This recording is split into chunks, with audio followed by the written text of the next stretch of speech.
பெருகவாழ்தான் பகுதியில் தனியார் சோலார் மின்சக்தி நிறுவனத்திற்கு எதிர்ப்பு தெரிவித்து வணிகர்கள் கடையடைப்பு செய்து போராட்டத்தில் ஈடுபட்டனர்.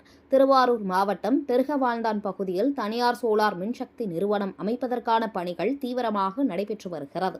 இந்த நிலையில் இந்த பகுதியில் சோலார் மின்சக்தி நிறுவனத்தை அமைத்தால் விவசாய நிலங்கள் முற்றிலுமாக பாதிக்கப்படும். மேலும் பாதுகாக்கப்பட்ட வேளாண் மண்டலமான இந்த பகுதியில் அமையவிருக்கும் தனியார் சோலார் மின்சக்தி நிறுவனத்தை உடனடியாக தடை செய்ய வேண்டும் உள்ளிட்ட கோரிக்கைகளை வலியுறுத்தி வணிகர்கள் 100க்கும் மேற்பட்ட கடைகளை அடைத்து போராட்டத்தில் ஈடுபட்டனர்.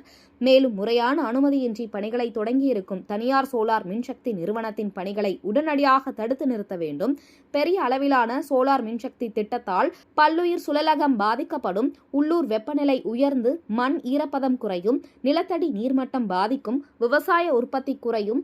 மேலும் இந்த சோலார் மின் திட்டத்தால் பெருகவாழ்ந்தானை சுற்றியுள்ள கிராமங்களில் உள்ள 1000 ஏக்கருக்கு மேலான விவசாய நிலங்கள் முற்றிலுமாக பாதிக்கும் நிலைமை உள்ளதாகவும், மக்கள் வசிப்பிடங்களுக்கு அருகே அமையவிருக்கும் தனியார் சோலார் மின் நிறுவனத்தை உடனடியாக தமிழக அரசும் மாவட்ட நிர்வாகமும் தடுத்து நிறுத்த வேண்டும் உள்ளிட்ட கோரிக்கைகளை வலியுறுத்தி 100க்கும் மேற்பட்ட கடைகளை அடைத்து வணிகர்கள் போராட்டத்தில் ஈடுபட்டனர்.